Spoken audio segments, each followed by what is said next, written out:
Hi, എല്ലാവർക്കും നമസ്കാരം. ഞാൻ രമ്യ ടീച്ചർ. പ്രീ പ്രൈമറിയുടെ 41ാമത്തെ ക്ലാസ്സിലേക്ക് എൻ്റെ എല്ലാ കുഞ്ഞുമക്കൾക്കും സ്വാഗതം. കുഞ്ഞുമക്കളെ, നമ്മൾക്ക് ഇന്നത്തെ ക്ലാസ് ആരംഭിക്കാട്ടോ. നമ്മൾ എന്താണ് പഠിച്ചുകൊണ്ടിരിക്കുന്നത്? നമ്മൾ കോപ്പിയിൽ ലെറ്റേഴ്സ് എങ്ങനെയാണ് എഴുതുക എന്നാണ് പഠിച്ചുകൊണ്ടിരിക്കുന്നത്, അല്ലേ? നമ്മൾ കഴിഞ്ഞ ക്ലാസ്സിൽ ഏത് ലെറ്റർ എഴുതാൻ പഠിച്ചത്? Letter A. അപ്പോ നമ്മൾ ഇന്നത്തെ ക്ലാസ്സിൽ ഏത് ലെറ്റർ ആണ് എഴുതാൻ പഠിക്കാൻ പോകുന്നത്? ലെറ്റർ എ കഴിഞ്ഞു വരുന്ന ലെറ്റർ ആണ്, അല്ലെ? അതേത് ലെറ്റർ ആണ്? Letter B. അപ്പോൾ നമ്മൾക്ക് ഇന്നത്തെ ക്ലാസ്സിൽ capital letter B, small letter B കോപ്പിയിൽ എങ്ങനെയാണ് എഴുതുക എന്ന് നോക്കാം. ടീച്ചർ ആദ്യം ഫ്രീ ഹാൻഡ് ആയിട്ട് ക്യാപിറ്റൽ ലെറ്റർ ബിയും സ്മോൾ ലെറ്റർ ബിയും എഴുതി കാണിച്ചു തരാം കേട്ടോ. എല്ലാവരും ഇങ്ങോട്ട് ശ്രദ്ധിക്കണേ. നമ്മള് ക്യാപിറ്റൽ ലെറ്റർ ബി എഴുതാൻ വേണ്ടിയിട്ട് എന്തൊക്കെയാണ് ഉപയോഗിക്കുന്നത്? ഏത് ലൈൻസും കേർവ്സും ആണ്? ഒരു standing line, 2 left open curve. Teacher ഇവിടെ എഴുതി കാണിച്ചു തരാം. ആദ്യം നമ്മള് സ്റ്റാൻഡിങ് ലൈൻ ആണ് ഉപയോഗിക്കുന്നത്. പിന്നെ 2 ലെഫ്റ്റ് ഓപ്പൺ കർവ് തമ്മിൽ കൂട്ടി യോജിപ്പിച്ച് വരച്ചത്, അല്ലെ? അതെങ്ങനെയാ നമ്മൾ വരയ്ക്കാം? സ്റ്റാൻഡിങ് ലൈനിന്റെ മുകളിൽ നിന്നും ഇങ്ങനെ വന്ന് ഇങ്ങനെയാണ് നമ്മൾ ക്യാപിറ്റൽ ലെറ്റർ ബി എഴുതാൻ പഠിച്ചത്, അല്ലെ? ഇനി നമ്മൾക്ക് സ്മോൾ ലെറ്റർ ബി എഴുതണം. സ്മോൾ ലെറ്റർ ബി എഴുതാൻ വേണ്ടിയിട്ട് എന്തൊക്കെ വേണം? ഒരു സ്റ്റാൻഡിങ് ലൈൻ വേണം, ഒരു ലെഫ്റ്റ് ഓപ്പൺ കർവ് വേണം. ടീച്ചർ ഇവിടെ എഴുതി കാണിച്ചു തരാം കേട്ടോ. ആദ്യം നമ്മൾക്ക് ഒരു സ്റ്റാൻഡിങ് ലൈൻ വേണം. എന്നിട്ട് ഈ സ്റ്റാൻഡിങ് ലൈനിന്റെ മുകളിലേക്ക് തന്നെ ഈ ലൈനിൽ കൂടി പോകുക. എന്നിട്ട് ഇവിടുന്ന് ലെഫ്റ്റ് ഓപ്പൺ കർവ് ഇങ്ങനെ വരച്ചു കൊടുക്കുക. അപ്പോ ഇത് ഏത് ലെറ്റർ ആയി? Small letter B. ഇനി നമ്മൾക്ക് എന്താണ് വേണ്ടത്? നമ്മൾക്ക് കോപ്പിയിൽ എങ്ങനെയാണ് ക്യാപിറ്റൽ ലെറ്റർ ബിയും സ്മോൾ ലെറ്റർ ബിയും എഴുതുക എന്ന് പഠിക്കണം, അല്ലെ? ടീച്ചർ കാണിച്ചു തരാം കേട്ടോ. എല്ലാരും ഇവിടെ ശ്രദ്ധിക്കണേ. ഇവിടെ 4 ലൈൻസ് ആണ് ഉള്ളത്. 1, 2, 3, 4. ഈ 4 ലൈൻസിലാണ് നമ്മൾ കോപ്പി എഴുതുന്നത്, അല്ലെ? നമ്മൾക്ക് ക്യാപിറ്റൽ ലെറ്റർ ബിയും സ്മോൾ ലെറ്റർ ബിയും എഴുതാൻ വേണ്ടിയിട്ട് ഈ 3 ലൈൻസ് ആണ് വേണ്ടത്. എങ്ങനെയാണെന്ന് ടീച്ചറെ കാണിച്ചു തരാം കേട്ടോ. ആദ്യം നമ്മൾ എഴുതാൻ പോകുന്നത് capital letter B. Capital letter B എഴുതുമ്പോ ആദ്യത്തെ ലൈനിൽ നിന്നും 3ാമത്തെ ലൈനിലേക്ക് നമ്മൾ സ്റ്റാൻഡിങ് ലൈൻ വരച്ചു കൊടുക്കണം. ഇതാ ടീച്ചർ വരയ്ക്കാം. എല്ലാവരും ശ്രദ്ധിക്കണേ. ആദ്യത്തെ ലൈനിൽ നിന്നും 3ാമത്തെ ലൈനിലേക്ക് സ്റ്റാൻഡിങ് ലൈൻ വരച്ചു കൊടുത്തു. ഇനി നമ്മൾക്ക് ലെഫ്റ്റ് ഓപ്പൺ കർവ് ആണ് വരച്ചു കൊടുക്കേണ്ടത്. ആദ്യത്തെ ലെഫ്റ്റ് ഓപ്പൺ കർവ് നമ്മള് ഈ സ്റ്റാൻഡിങ് ലൈനിന്റെ മുകളിൽ നിന്നും ഈ 2ാമത്തെ ലൈനിന്റെ ഇവിടത്തേക്ക് വരച്ചു കൊടുക്കണം. അതായത് ഇതാ ഇങ്ങനെ വരച്ചു കൊടുക്കണം. ഇനി 2ാമത്തെ ലെഫ്റ്റ് ഓപ്പൺ കർവ് വരയ്ക്കണം. എങ്ങനെയാ? ഇവിടുന്ന് ഇങ്ങനെ വന്ന് ഇവിടത്തേക്ക് വരച്ചു കൊടുക്കണം. അപ്പോ ഇത് ഏത് ലെറ്റർ ആയി? Capital letter B. ഇനി നമ്മൾക്ക് സ്മോൾ ലെറ്റർ ബി എഴുതണം, അല്ലെ?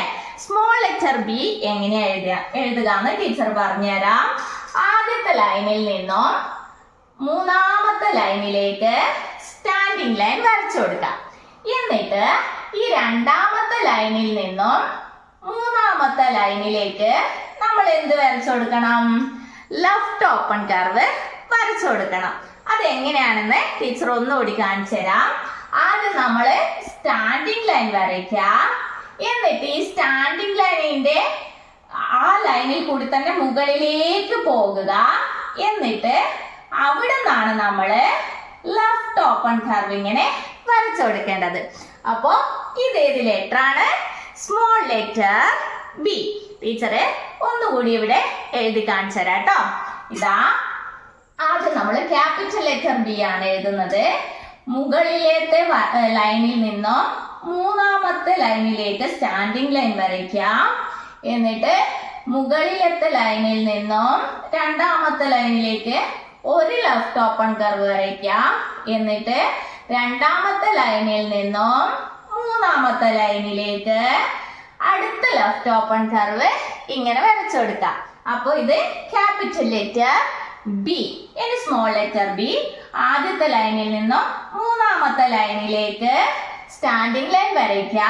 എന്നിട്ട് ഈ ലൈനിൽ കൂടി തന്നെ മുകളിലേക്ക് പോയിട്ട് ഇവിടുന്ന് നമ്മള് ലെഫ്റ്റ് ഓപ്പൺ കർവ് ഇങ്ങനെ വരച്ചു കൊടുക്കുക. അപ്പോ ഇത് ഏത് ലെറ്റർ ആയി? Small letter B. ഇതാ capital letter B, small letter B. അപ്പോ കോപ്പിയിൽ എങ്ങനെയാണ് ക്യാപിറ്റൽ ലെറ്റർ ബിയും സ്മോൾ ലെറ്റർ ബിയും എഴുതേണ്ടതെന്ന് എന്റെ കുഞ്ഞുമക്കൾക്ക് മനസ്സിലായോ? മനസ്സിലായി അല്ലേ? ടീച്ചറെ ഇതിലും കൂടി എഴുതി കാണിച്ചു തരാം കേട്ടോ. ശ്രദ്ധിക്കണേ. Capital letter B, small letter B, capital letter B, small letter B. എങ്ങനെയാ നമ്മൾ ക്യാപിറ്റൽ ലെറ്റർ ബി എഴുതിയേ? ആദ്യത്തെ ലൈനിൽ നിന്നും മൂന്നാമത്തെ ലൈനിലേക്ക് സ്റ്റാൻഡിംഗ് ലൈൻ വരച്ചു. എന്നിട്ട് ആദ്യത്തെ ലൈനിൽ നിന്നും രണ്ടാമത്തെ ലൈനിലേക്ക് ഒരു ലെഫ്റ്റ് ഓപ്പൺ കർവ് വരച്ചു. എന്നിട്ട് അവിടുന്ന് തന്നെ മൂന്നാമത്തെ ലൈനിലേക്ക് അടുത്ത ലെഫ്റ്റ് ഓപ്പൺ കർവും വരച്ചു കൊടുത്തു അല്ലെ? അപ്പോ ഇത് ക്യാപിറ്റൽ ലെറ്റർ ബി. ഇനി സ്മോൾ ലെറ്റർ ബി ആദ്യത്തെ ലൈനിൽ നിന്ന് മൂന്നാമത്തെ ലൈനിലേക്ക് സ്റ്റാൻഡിംഗ് ലൈൻ വരച്ചു. എന്നിട്ട് ആ സ്റ്റാൻഡിംഗ് ലൈനിന്റെ മുകളിലേക്ക് തന്നെ നമ്മൾ വരച്ചിട്ട് അവിടുന്ന് ഈ രണ്ടാമത്തെ ലൈനിൽ നിന്നും മൂന്നാമത്തെ ലൈനിലേക്ക് ഇങ്ങനെ ലെഫ്റ്റ് ഓപ്പൺ കർവ് വരച്ചു കൊടുത്തു. അപ്പോ ഇത് സ്മോൾ ലെറ്റർ ബി. അപ്പോ നമ്മൾ ഇന്ന് എന്താണ് എഴുതാൻ പഠിച്ചത്? ക്യാപിറ്റൽ ലെറ്റർ ബിയും സ്മോൾ ലെറ്റർ ബിയും കോപ്പിയിൽ എങ്ങനെ എഴുതുക എന്നാണ് പഠിച്ചത് അല്ലേ? അപ്പൊ എന്റെ കുഞ്ഞുമക്കൾ എന്ത് വേണം? ക്യാപിറ്റൽ ലെറ്റർ ബിയും സ്മോൾ ലെറ്റർ ബിയും കോപ്പി ബുക്കില് നന്നായി എഴുതി പഠിക്കണം കേട്ടോ. അപ്പോ കുഞ്ഞുമക്കളെ, നമ്മൾക്ക് ഇന്നത്തെ ക്ലാസ് ഇവിടെ അവസാനിപ്പിക്കാം. ഇനി അടുത്ത ക്ലാസ്സിൽ അടുത്ത ലെറ്റർ എഴുതി പഠിക്കാം. അതുവരേക്കും ബൈ.